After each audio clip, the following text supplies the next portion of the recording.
अस्सलाम वालेकुम नाज़रीन, ब्रेकिंग न्यूज़ ॾींदा हलूं। अॼु दादू फोर्थ एडिशनल सेशन जज दादू जी अदालत औरत मौसमात शहज़ादी सोलंगी खे अगवा करे ज़ना करण जे केस में सईद सोलंगी ऐं ख़ादिम हुसैन सोलंगी खे 10 साल क़ैद ऐं 10,000 रुपया ॾंड जी सज़ा ॿुधाई आहे।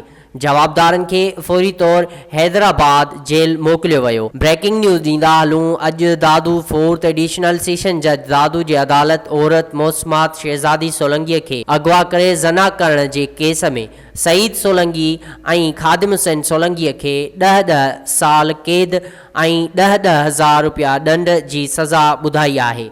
जवाबदारनि खे फौरी तौर हैदराबाद जेल मोकिलियो वियो।